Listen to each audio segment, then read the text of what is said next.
እንደምን ሰነበታችሁ? እንዴት ከረማችሁ? ህዝብ ሚዲያ አድማጭ ተመልካቾች፣ መቼም እንደ መሰረታዊ ፍላጎት የሚታየው ሰላምና ደህንነት ምን ያህል ተዛብቶ እንዳለ ችግር እንደደቀነ የምታውቁት ነገር ነው።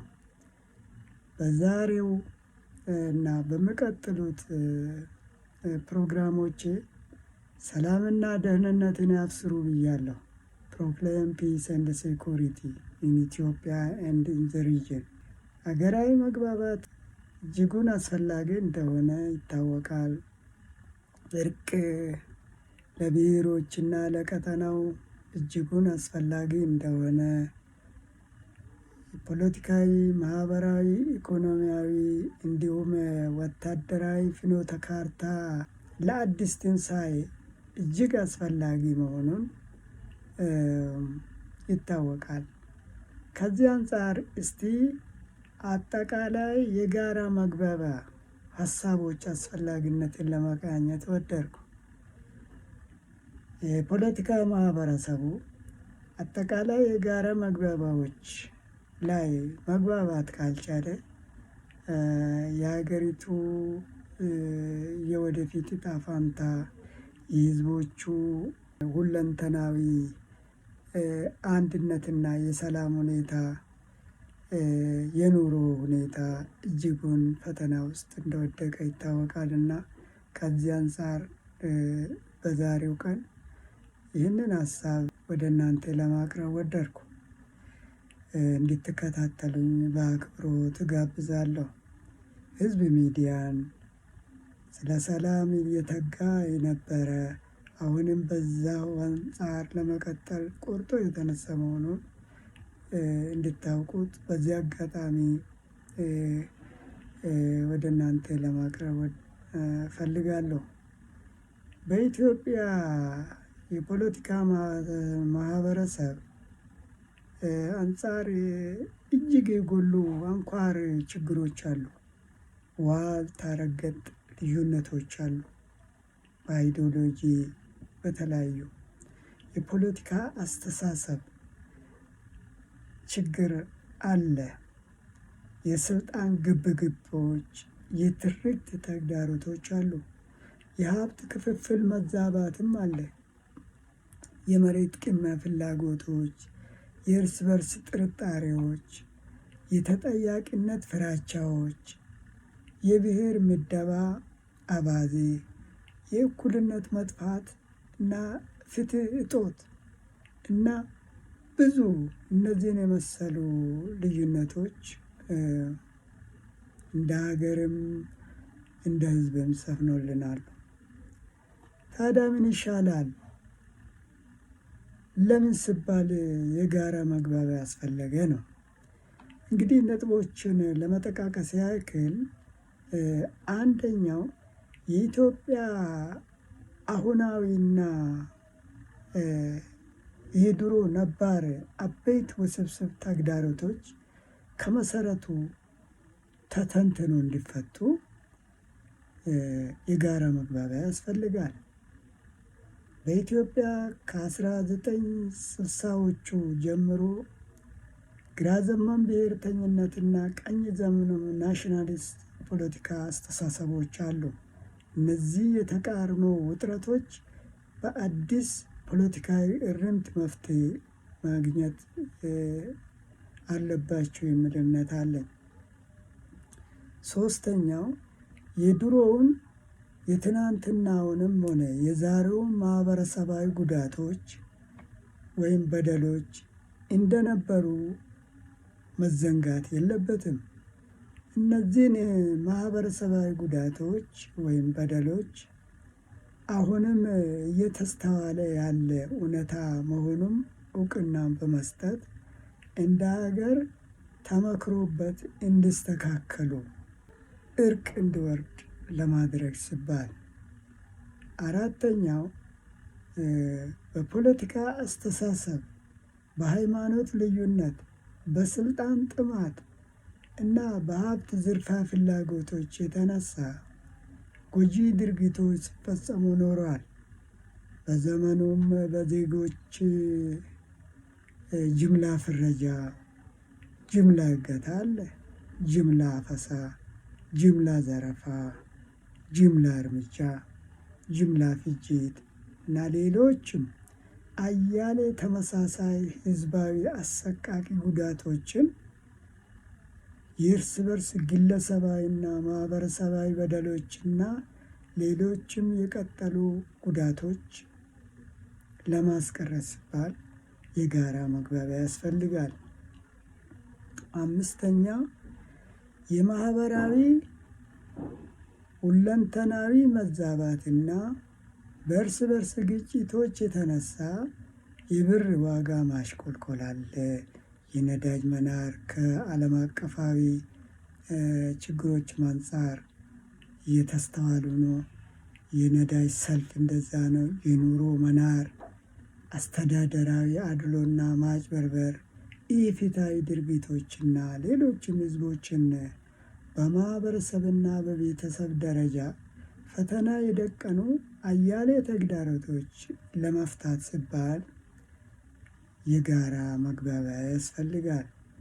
6ኛ ሁሉም ዜጋ መብቱንና ግዴታውን ተረድቶ ለራሱ ለጋራ ጥቅሞቹና ለሀገሩ ዕጣ ፈንታ መጠበቅ እንዲተጋ ለማስቻል ሲባል።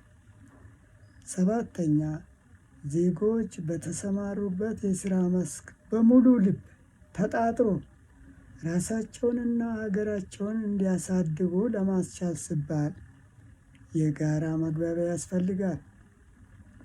8ኛ ፖለቲካዊ እና ወታደራዊ የአፍራሽ እንቅስቃሴዎችን ስርዓታዊና ህጋዊ የእርምት መፍትሄ ፖሊሲ በመቅረጽ ችግሮችን ለመፍታት ሲባል የጋራ መግባቢያ ያስፈልጋል። ሁሉም የሀገሪቱ የፖለቲካ ኃይሎች ይብዛም ይነስም የራሳቸው ደጋፊ የህዝብ ክፍሎች አሏቸው።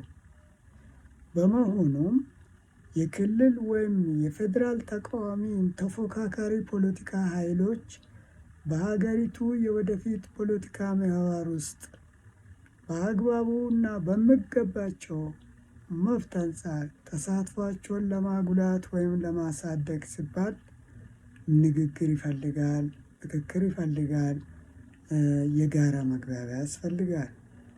ከፌዴራል መንግስትና ከትግራይ ክልላዊ መንግስት አንጻር ከፕሪቶሪያ ስምምነት በኋላ አያሌ አነታራኪ ውዝግቦች ሳይፈቱ አሁንም ቀጥሏል። እነዚህም ለመፍታት ሲባል የጋራ መግባቢያ ያስፈልጋል። በፌዴራል መንግስትና በኦነሳ ወይም ኦላ ታጣቂ ኃይሎች መካከል የተከሰቱትን ግጭት ኃይሉ ጦርነት ቆሞ ተጀምሮ የነበሩ ሰላማዊ ድርድሮች እንዲቀጥሉና ከስምምነት ላይ እንዲደረስ ለማመቻቸት ሲባል የጋራ መግባቢያዎችን ማየት ያስፈልጋል።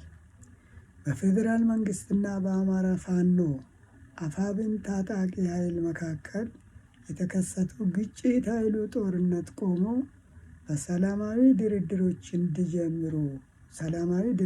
እንዲጀምሩ ሁኔታዎችን ለማመቻቸት ሲባል ምክክር ድርድር ያስፈልጋል። ለዚህም የጋራ መግባቢያ ያስፈልጋል።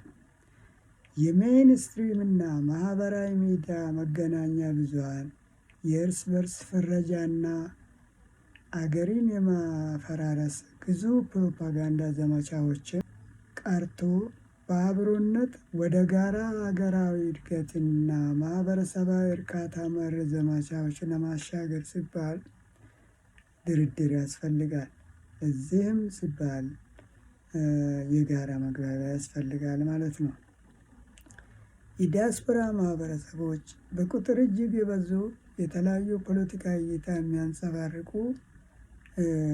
እንደሆኑ ይታወቃል።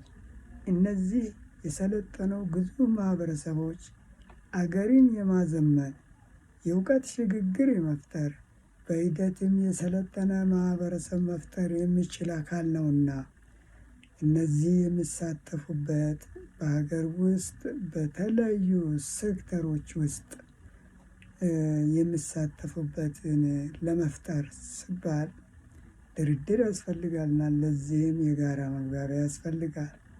ሰላም በሀገርና በቀጠና ሰፍኖ ልማታዊ ዴሞክራቲክ ሀገሮችን ለመገንባት ሲባልም በሀገርና በቀጠናው የተደቀኑ የፕሮክሲ ጦርነት ፍላጎቶችም ስላሉ እነዚህን ሀገርና ቀጠናን ላይ የተደቀኑ ፕሮክሲ ጦርነቶችን በዲፕሎማሲ ለመፍታት የጋራ መግባቢያ ያስፈልጋል። እንደ ሀገርም እንደ ቀጠናውም የጋራ መግባቢያ ሊኖረን ይገባል ማለት ነው። የቀጠና ሀገሮች የጋራ አጋርነትና ተጠቃሚነትን ለማጠናከር ሲባል ለመጪው ብሩህ የቀጠና ማህበረሰብ መሰረታዊና ዴሞክራሲያዊ መብቶች ማረጋገጥ ዕጣ ፈንታ ሲባልና ለቀጠናው የጋራ ተጠቃሚነት ፖሊሲዎች በመቅረጽ ቀጠናዊ አስደማሚ እድገት እውን ለማድረግ ሲባል ያስፈልጋል። በመሆኑ እንደ ኢትዮጵያ እንደ ሀገር ፌዴራል መንግስት ገዢው ፓርቲዎች ማለትም ብልጽግናና ህወሓት፣ ተፎካካሪና ተቃዋሚ ፖለቲካ ኃይሎች፣ ታጣቂና ተዋጊ ኃይሎች፣ ምሁራን፣ ልሂቃናት፣ ባለሀብቶች፣ ዲያስፖራ ፖለቲካ ኃይሎች እና ሌሎቹም ጉዳዩ የሚመለከታቸው ባለድርሻ የፖለቲካ አካላት በጥቅሉ የፖለቲካ ማህበረሰብ ሁሉ የጋራ መግባቢያ ምንድን ነው ሊያጤኑት የሚገባው? አንደኛው አንዱ ዜጋ በሌላኛው ዜጋ ቦት ጫማ ውስጥ ራስን መመልከት የሚችልበት ሁኔታ ቢፈጠር፣ ሌላው በግለሰብ ደረጃ መብቱንና ግዴታውን በአግባቡ መረዳት የሚቻልበት፣ በጎ ተግባራትን ለመፈጸም ፍቃደኛ መሆን ቢቻል፣ ያልተገቡ ግላዊ ምኞት እና ጊዜያዊ ጥቅም ፍላጎቶች ከማሰስ ይልቅ ለሀገርና ለሕዝቦቹ ሁለንተናዊ ጥቅሞች መጠበቅ ቅድሚያ ለመስጠት ሁሉም ፍቃደኛ ቢሆን፣ በየትኛውም ሁኔታ አባራሪና ተባራሪነትን በመተው አብሮነትና መፈቃቀድን ቢያስቀድሙ ቢያረጋግጡ፣ በጠላትነት የተመደበን አካል እውነት አለው ተብሎ ከታመነ እውቅና በመስጠት እንደ ሰለጠነ ማህበረሰብ ችግሮችን በአብሮነት እንዲፈቱ ለማመቻቸት ሲባል ዝግጁ መሆን ቢቻል፣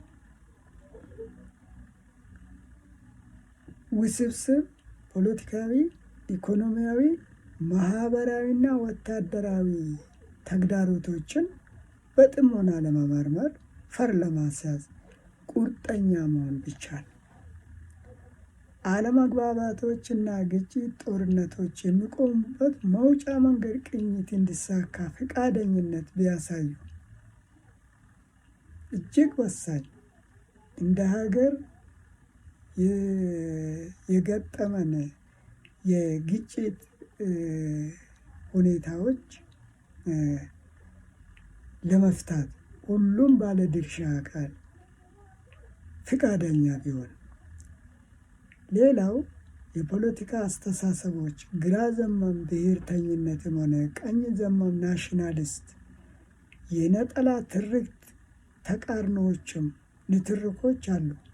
እነዚህን አሳታፊ በሆነ ምክክሮችና ድርድሮች እንዲፈቱ ሲባል ሁሉም ፍቃደኛ መሆን ይጠይቃል።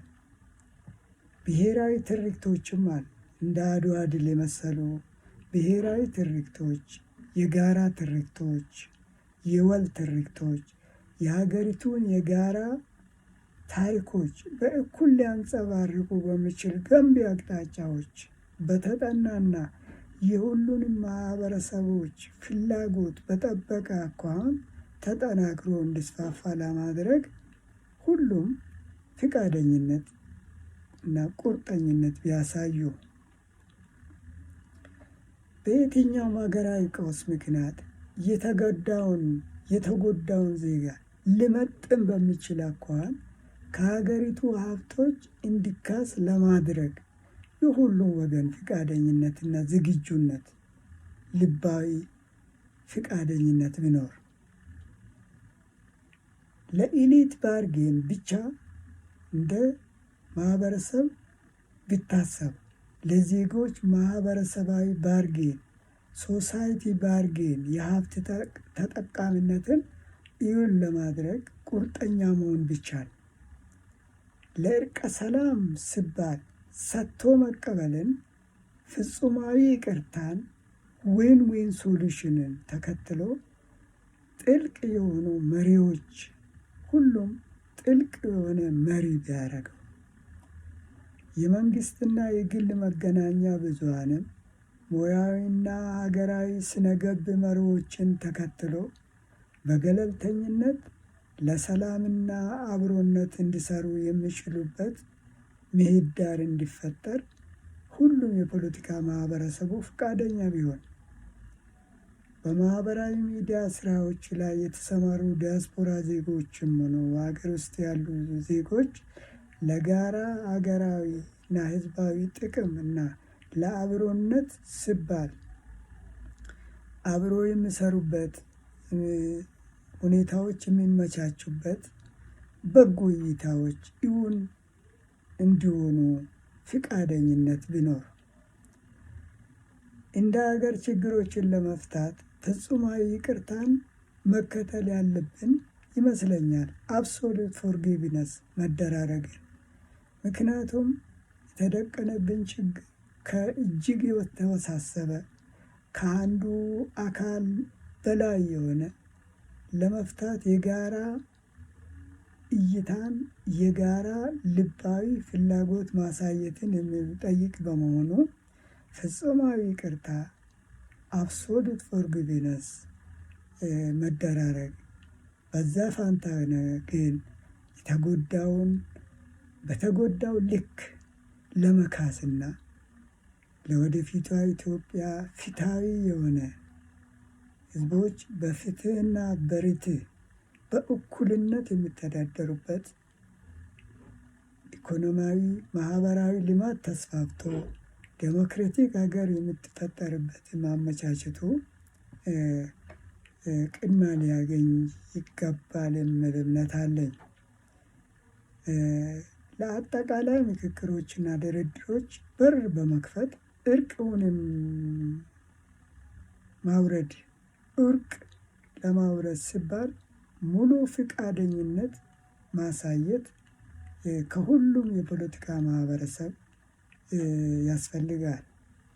እነዚህና ሌሎች አንኳር ሀገራዊ ቤት ጉዳዮችን በተመለከተ የሀገራችን ህዝቦችና ዲያስፖራ ማህበረሰብ ሁሉም ፍትሃዊ የሀብት ተጠቃሚነትን በማረጋገጥ ወደ ሁለንተናዊ እድገት ጉዞ ሊያሻግሩ የሚችሉ የፖለቲካል ኢኮኖሚና ማህበራዊ መፍትሄ መነሻነት የተቃኙ መሆን ይገባቸዋል። ኢትዮጵያ ከቀጠናው ሀገራት ህዝቦች ጋር ሊኖራት የሚችሉ በጋራ ተጠቃሚነት በሰላማዊ ሁኔታ በጋራ ተጠቃሚነት ላይ የተመሰረቱ አቅጣጫዎች ሊቃኙ ይገባል። እንደ ሀገር እንደ ዜጎች መፈናቀል የመሰሉ አሉታዊ ድርጊቶች አሉ። እጅግ የተወሳሰቡ ችግሮች፣ ጦርነት ችግሮች፣ የኢኮኖሚ ችግር፣ የኑሮ ውጣ ውረዶች ማህበረሰብን በፈተና ውስጥ የደቀኑ እጅግ የተወሳሰቡ ችግሮች አሉ። ይሁንና በሌላ አንጻር አስደማሚ ከተሞች የማስዋብ ልማቶች አሉ። አስገራሚ የኮሪደር እና የዋሻ ልማት ስራዎች፣ የአየር መንገድ ማስፋፋ ፕሮጀክቶች፣ ብሩህ ሀገራዊ የቱሪዝም ልማት ክንውን ሂደቶችን በበጎ ሁኔታ መቀበል ያስፈልጋል። እውቅና መስጠት ይፈልጋል።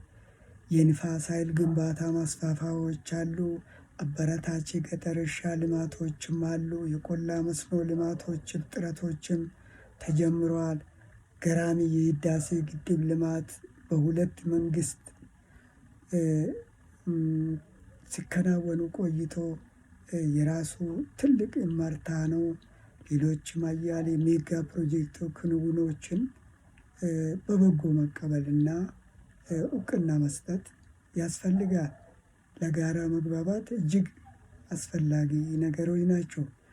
በሌላኛው ሀገር እውነታ ደግሞ የተጋረጠብንን ታሪካዊ የድሮና አሁናዊ የፖለቲካ ችግሮች፣ የትርክት ንትርኮች፣ የፖለቲካል ኢኮኖሚ መዛባት ተግዳሮቶች፣ የቀጠናው ጂኦፖለቲክስ ፈተና ተግዳሮቶች፣ ቀውሶችና የመሳሰሉት አገርን ወደ ግጭትና አደጋዎች፣ ህዝቦችን፣ ሁሉንም ዜጋ ወደ ጥልቅ አለመረጋጋት፣ በጥቅሉ ሀገርን ወደ አጠቃላይ ቀውስ ውስጥ እየከተቱ መሆናቸውን በጥልቅ መረዳትና መቀበል አስፈላጊ ነው። እነዚህን ግጭቶች፣ ኃይሉ ጦርነቶችና የመፈራረስ አካሄዶች ሰላምን ከማናጋትና አገራዊ አደጋዎችን ከማስከተል በላይ ወደ ወቅታዊ የገበያ መዋዠቅና ለህዝቦች ኑሮ መናጋት ክስተቶች ዋነኛ ምክንያቶች መሆናቸውን ማስተዋል ያስፈልጋል። ሌሎችን እንደ ሁኔታው የምንቀጥል ይሆናል። ሰላምና ጤና ከእናንተ ጋር ይሁን። ሰላም ለመላው ኢትዮጵያውያንና ለቀጠናው ህዝቦች፣ ሰላም ለሁሉም፣ ሁሉም ለሰላም። አመሰግናለሁ። መልካም ጊዜ ይሁንላችሁ። ሰላም